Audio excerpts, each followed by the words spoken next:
दिल्ली शहर में रहने वाली ऐश्वर्या दिखने में बेहद खूबसूरत थी। अपने माता पिता धर्मेंद्र और हेमा की वो इकलौती बेटी थी, जिस वजह से वो उनकी बेहद लाडली थी। ग्रेजुएशन पूरी होने के बाद उसके माता पिता उसकी शादी के लिए लड़का ढूंढने लगे। मेरी बेटी अब जवान हो गई है, अब उससे शादी करके दूसरे घर जाना होगा, लेकिन मेरा तो ये सोच सोच कर ही बुरा हाल हो रहा है कि उसके जाने के बाद उसके बिना हम कैसे रहेंगे जी। इसी बात की चिंता तो मुझे भी खाई जा रही है हेमा। धर्मेंद्र चौहान का दिल्ली शहर में अपना 2 मंजिला मकान था, जिसमें ग्राउंड फ्लोर पर वो खुद रहा करते थे और ऊपर की मंजिल बिल्कुल खाली थी। एक दिन संडे वाले दिन किसी अजनबी ने दरवाजे की घंटी बजाई। रुको माँ, मैं दरवाजा खोलती हूँ।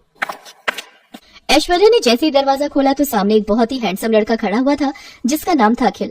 जी मुझे पता चला कि आप अपने घर का ऊपर वाला फ्लोर किराए पर देना चाहते हैं। आप यहीं रुकिए, मैं पापा को बुलाकर लाती हूँ। हाँ, क्या बात है, बताओ। अंकल, वो एक्चुअली मैं अपने पेरेंट्स के साथ 2 दिन पहले ही इस शहर में आया हूँ। मेरी यहाँ नई नई जॉब लगी है, तो मुझे आपका घर किराए पर चाहिए था।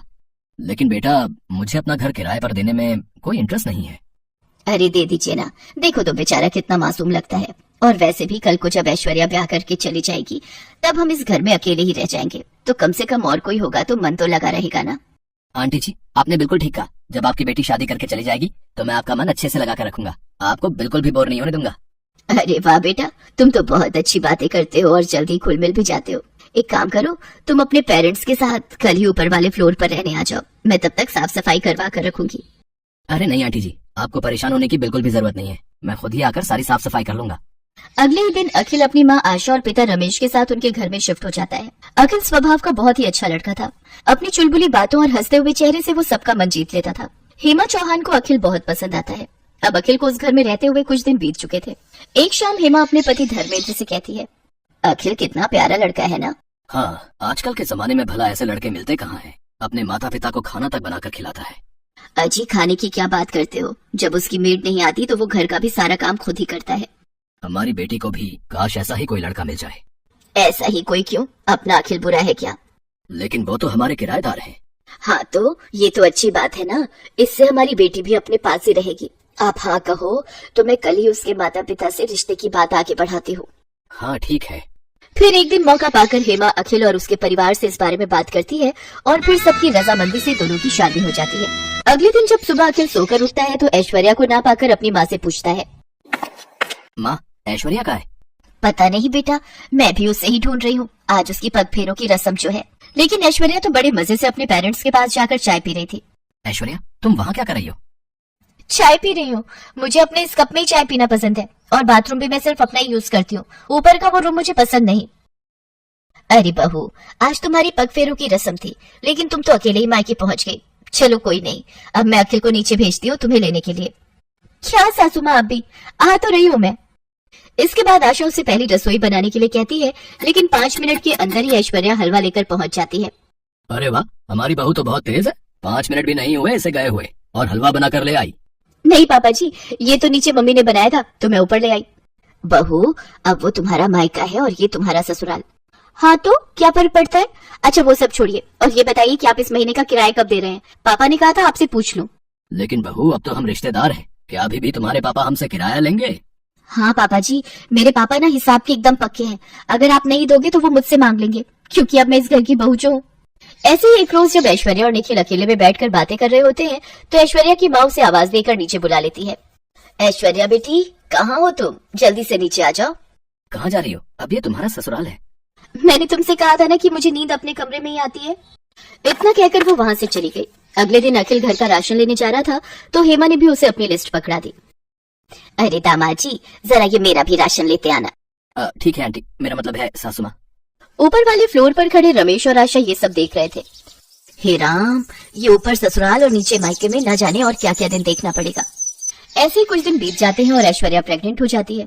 घर में सभी ये जानकर बहुत खुश थे। देखते ही देखते उसे 7 महीने पूरे हो जाते हैं। उफ, यहाँ ऊपर वाले फ्लोर पर तो कितनी गर्मी है, एसी तक नहीं है यहाँ। मुझे ना इस प्रेगनेंसी में ये गर्मी बर्दाश्त नहीं हो रही, इसलिए अब मैं कुछ महीने अपने मायके, मेरा मतलब है नीचे ही रहूंगी, और जब बच्चा पूरे 3 महीने का हो जाएगा तब भी ससुराल मतलब ऊपर आऊंगी। लेकिन ऐश्वर्या, ये बात ठीक नहीं है। कोई बात नहीं बेटा, जाने दे बहू को, ऐसी हालत में इसे परेशान न कर। और ये 4 सीढ़ी नीचे तो जा रही है, जब तेरा दिल करे मिलाया कर इससे। नहीं मम्मी जी, ये बात ठीक नहीं। अखिल 10 दिन में एक बार मिलने आ सकते हैं। अरे आखिरकार वो मेरा मायका है ना, अखिल जी का रोज रोज वहां आना अच्छी बात नहीं। ठीक है बहू, जैसा तुम्हें ठीक लगे। काफी सोच विचार के बाद अखिल एक दिन धर्मेंद्र से मिलने नीचे जाता है। अरे आओ दामाद जी, आज मैं आपका दामाद नहीं बल्कि किराएदार बनकर आया हूँ। पापा हम ये घर खाली करना चाहते हैं। तभी ऐश्वर्या और हेमा भी वहां आ जाती हैं। लेकिन क्यों अखिल, ये मेरा मायका भी तो है। इसलिए तो खाली करना चाहता हूँ क्योंकि ऊपर ससुराल और नीचे मायके ने मुझे मेरी ही बीवी बच्चों से दूर रहने पर मजबूर कर दिया है। और हाँ, कल ही हम यहाँ से शिफ्ट हो रहे हैं अपने नए घर में, तो परसों मैं अपनी बीवी को लेने आऊंगा एक दामाद बनकर। मैं सब समझती हूँ बेटा, पर तुम दोनों ही ऐसे अड़ जाओगी तो कैसे चलेगा। नहीं माँ जी, मैं इनके साथ एक कमरे में नहीं रह सकती। क्या पता रात को मेरा गला दबाकर मुझे मार दिया तो। अच्छा, ऐसी हरकत तो तुझ जैसी जलनखोरी कर सकती है। माँ जी, मैं भी इसे बर्दाश्त नहीं कर सकती। अब आप ऐसा कीजिए, आप और बाबूजी अंदर हो जाइए, हम आंगन में सो जाएंगे। अरे कैसी बातें कर रही हो, घर की बहुएं खुले में सोए और हम अंदर। ना, चुपचाप अंदर जाओ दोनों। शांति ने अपनी दोनों बहुओं से ये बात गुस्से में कही तो दोनों को चुपचाप उस कोठरी में जाना पड़ा जहाँ उनकी सास ने उन्हें एक साथ सोने के लिए कहा था। असल में शांति के 2 बेटे थे, अजय और विजय। दोनों ही शहर में काम करते थे और दोनों की पत्नियां गांव में अपने सास ससुर के साथ रहती थी। विभा जेठानी थी और जूही देवरानी, और दोनों ही एक दूसरे को एक आंख नहीं सुहाती थी। लेकिन फिलहाल एक ही कमरे में रहना इनकी मजबूरी थी। हुई तेज बारिश में इनका घर पूरी तरह ढह गया, सिवाय उस एक छोटी सी कोठरी के जो काफी छोटी थी और फिलहाल वहीं पर पूरे घर का सामान भी रखा हुआ था। ये क्या कर रही हो भाभी, यहाँ तो मैं लेटने वाली थी। लेटने वाली थी? लेटी तो नहीं ना, मैंने अपना बिस्तर पहले बिछा लिया, तो अब मैं ही यहाँ सोऊंगी। तो फिर मैं कहाँ सोऊंगी? जा ऊपर टाट पर सो जाकर। विभा ने ये बात बस जूही को चिढ़ाने के लिए कही थी, लेकिन जूही इतने गुस्से में थी कि वाकई एक सीढ़ी लगाकर कमरे में ऊपर की ओर बनी स्लैब यानी कि टाट पर चढ़ गई। और फिर अरे क्या कर रही है, वहां से गिरी ना तो एक भी हड्डी पसली नहीं बचेगी तेरी। हाँ, और आप यही तो चाहती हो, इसीलिए तो मुझे टाट पर चढ़ने के लिए कहा। तो लो, चढ़ गई मैं, अब खुश? जूही की बात सुनकर विभा ने अपना माथा पीट लिया और फिर बिना कुछ कहे जाकर सो गई। उधर जूही जोश में ऊपर चढ़ तो गई, लेकिन डर से उसकी हालत खराब थी। हे भगवान, कितनी तेज है मेरी जेठानी, खुद तो आराम से नीचे सो गई और मुझे यहाँ ऊपर टांग दिया। मैं भी पागल ही हूँ जो गुस्से में ऊपर आ गई। सच में अगर नींद में गलत करवट ले ली तो हड्डियों का चूरमा बन जाएगा मेरा। तो क्या करूँ अब, अगर नीचे गई तो इन्हें मौका मिल जाएगा बातें सुनाने का।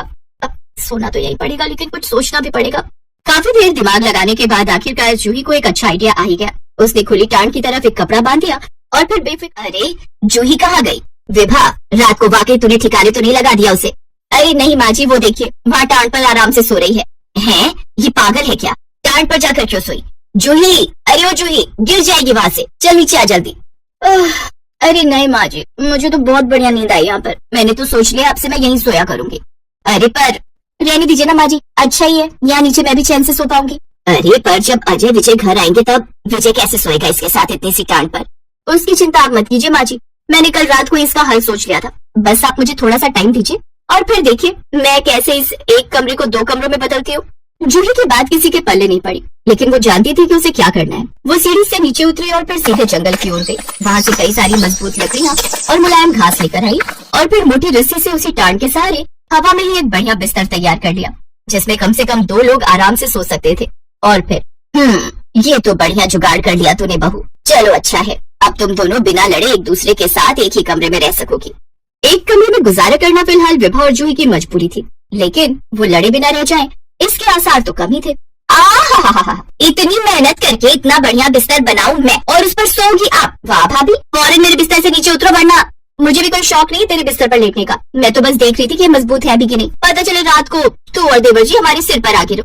चिंता मत कीजिए, ऐसा कुछ नहीं होगा। ये बिस्तर मैंने तैयार किया है, इतनी आसानी से नहीं टूटेगा, कोई चाहे कितनी भी कोशिश क्यों न कर ले। जेठानी और देवरानी में सुलह की उम्मीद ना के बराबर थी। दूसरी तरफ इन दोनों के पति भी काम से छुट्टी लेकर कुछ दिनों के लिए घर आने वाले थे। और फिर माँ, कुछ पैसों का इंतजाम तो हो गया, पर पूरा घर बनवाने लायक अब भी नहीं है। कोई बात नहीं बेटा, यहाँ सब इंतजाम हो गया है। सब इंतजाम हो गया मतलब क्या? कहीं से पैसे? नहीं, पैसों का इंतजाम तो नहीं हुआ, पर लेटने बैठने का इंतजाम हो गया है। मैं और तेरे बाबूजी यहाँ आंगन में आराम से हैं और दोनों बहुएं अपनी कोठरी में। क्या एक ही कमरे में दोनों? कोठरी अब तक सही सलामत कैसे है माँ? बस वो तुम्हें और मेरा भगवान ही जानता है, लेकिन बेटा जब तक पूरे पैसों का इंतजाम नहीं हो जाता तब तक किसी तरह काम तो चलाना ही पड़ेगा ना। जाओ, अब बहुत रात हो गई है, तुम दोनों भी अंदर जाकर सो जाओ। अंदर क्यों? हमें सिखाने में भेज रही है माँ? जाओ, पहले से 2 पहलवान बड़े बैठे, हम यही आंगन में सो जाएंगे। वैसे भी अंदर जगह नहीं होगी हमारे लिए। वो कोठरी है ये कितनी बड़ी? अरे नहीं नहीं, तुम दोनों अंदर जाकर तो देखो, बहुओं ने बढ़िया जुगाड़ बना रखा है।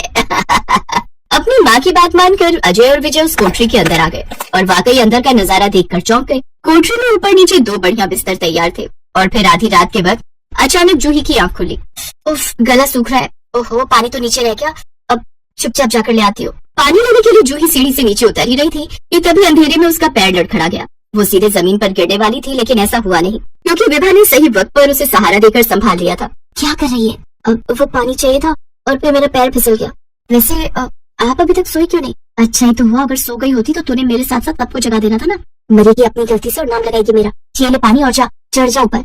जूही पानी लेकर वापस ऊपर चढ़ने लगी, लेकिन तभी उसकी नजर कोठरी के दरवाजे पर पड़ी जहाँ से एक मोटा सांप अंदर आ रहा था और सीधे विभा की तरफ ही पड़ रहा था। ये देखकर जूही फौरन नीचे उतरी और विभा को अपनी तरफ खींचते हुए जोर से बोली, भाभी हटो, सांप है।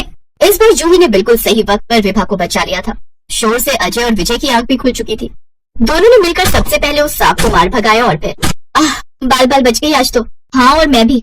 ये कहते हुए दोनों एक दूसरे की तरफ देखकर मुस्कुराई और ये देखकर अजय और विजय भी मुस्कुरा दिए क्योंकि ये साफ समझ आ रहा था कि भले ही उस कोठरी में सब कुछ जुगाड़ से चल रहा था, लेकिन एक साथ रहते हुए देवरानी और जेठानी के बीच की दूरियां अब कम होती दिख रही थी।